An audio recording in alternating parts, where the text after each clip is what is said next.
Tollywood senior heroes లో family audiences లో super craze ఉన్న హీరో ఎవరంటే వెంకటేషే. ఇటీవల మాస్ యాక్షన్ మూవీ సైన్ ఆఫ్ తో వచ్చి ఫ్లాప్ అందుకున్న వెంకీ హిట్ కోసం ప్రయత్నం చేస్తున్నారు. ఈ నేపథ్యంలో తనకు 2 సూపర్ హిట్స్ ఇచ్చిన దర్శకుడితో చేతులు కలుపుతున్నారు. F2, F3 చిత్రాల కోసం కలిసి పనిచేసిన హీరో వెంకటేష్ మరియు దర్శకుడు అనిల్ రావుపూడి కాంబినేషన్ లో మరో మూవీ తెరకెక్కనుందనే టాక్ ఫిలిం నగర్ సర్కిల్స్ లో చక్కర్లు కొడుతుంది. ఇటీవల అనిల్ రావుపూడి ఓ కథను వెంకటేష్ కు వినిపించారట. ఈ కథ బాగా నచ్చడంతో వెంకీ గ్రీన్ సిగ్నల్ ఇచ్చారట. దిల్ రాజు ఈ సినిమాను నిర్మించనున్నారని సమాచారం. అయితే వెంకటేష్ అనిల్ రావుపూడి కాంబినేషన్ లోని సినిమా F4 అని తెలుస్తుంది.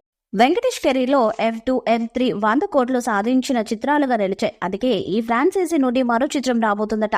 సంక్రాంతి పండుగగా యాక్షన్ సినిమాతో రావడమే వెంకీ చేసిన మిస్టేక్. తనదైన ఫ్యామిలీ ఎలిమెంట్స్ తో సినిమా చేసి ఉంటే ఆయన ఖచ్చితంగా హిట్ కొట్టేవాడు. దీంతో ఇప్పుడు వరుసగా మరో ఫ్లాప్ వెంకీ ఖాతాలో పడిపోయింది. ఇక ఇప్పుడు వెంకీ ఎవరితో చేస్తారనే వార్తలు ప్రారంభమయ్యాయి. త్రివిక్రమ్తో సినిమా ఉండదనే ప్రచారం గట్టిగా జరిగింది. నాని వెంకీలతో మాటల మాంత్రికుడు సినిమా ప్లాన్ చేశారని అన్నారు. కానీ అది ఇంకా సెట్ కాలేదని తెలుస్తుంది. ఈ నేపథ్యంలో ఇప్పుడు అనిల్ రావుపూడితో సినిమా ఓకే చేశారట. గతంలో వీరి కాంబినేషన్ లో F2, F3 చిత్రాలు వచ్చాయి. కామెడీ ఎంటర్టైనర్స్ గా వచ్చి పర్వాలేదనిపించాయి. దీంతో తనకు అనిల్ రావుపూడి బెటర్ అని భావించిన వెంకీ ఓకే చేశారట.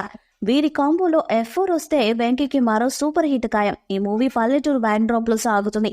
అలాగే సిటీ ఎలిమెంట్స్ కూడా ఉంటాయట. ఇటు విలేజ్ అటు సిటీ బ్యాక్ డ్రాప్ లో కథని రెడీ చేశారట అనిల్ రావుపూడి. ఫ్యామిలీ ఎలిమెంట్లు, ఫన్, కొంత యాక్షన్ మేళవింపుగా ఈ మూవీ ఉండబోతుందంట. వెంకటేష్ ఇప్పుడు ఇమీడియట్ గా ఈ మూవీనే చేసే అవకాశం ఉందని కూడా అంటున్నారు. ఈ మూవీని దిల్ రాజు నిర్మిస్తున్నారు. వచ్చే సంక్రాంతికి ఆడియన్స్ ముందుకు తీసుకురాబోతున్నారని నిర్మాత శిరీష్ తెలిపారు. F2, F3 మూవీస్ తో ఈ సిరీస్ కి సపరేట్ ఫ్యాన్ బేస్ ఉంది. దాంతో ఈ మూవీ F4 అయితే బాగుంటుందని ఫ్యాన్స్ ఎదురు చూస్తున్నారు. కొంత కథతో వెంకీతో సినిమా చేస్తున్నారని తెలుస్తుంది. ఇందులో 2 హీరోయిన్లుంటారని సమాచారం.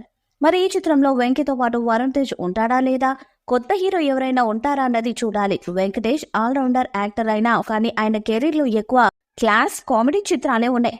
ఇక మాస్ చిత్రాల విషయానికి జయం మనదేరా, గణేష్ వంటి మూవీస్ ఉన్నాయి.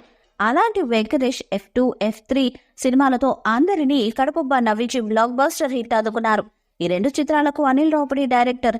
ఈ విధంగా వెంకటేష్ నుంచి ఎంతో కామెడీని కోరుకునే అభిమానులు ఒక్కసారిగా యాక్షన్ సీన్స్ చూసేసరికి యాక్సెప్ట్ చేయలేకపోయారు. ఈ క్రమంలోని అనిల్ రావుపూడి మళ్ళీ కామెడీ కోణంలో కథ తయారు చేసి వెంకటేష్ తో పాన్ ఇండియా సినిమా తీయాలని, లోకల్ కంటెంట్ తోనే సినిమా తీయాలనుకుంటున్నారని తెలుస్తుంది. మరి ఈ కాంబోలో వచ్చేది F4 అయితే ఎలాంటి హిట్ అవుతుందో చూడాలి. ఈ వీడియోపై మీ అభిప్రాయాన్ని కామెంట్ బాక్స్ లో తెలియజేయండి. ఈ వీడియో మీకు నచ్చితే లైక్ చేయండి, షేర్ చేయండి, కామెంట్ చేయండి. మరిన్ని అప్డేట్స్ కోసం మన ఛానల్ సబ్స్క్రైబ్ చేయండి. అలానే పక్కనే ఉన్న గంట సింబల్ గట్టిగా కొట్టండి.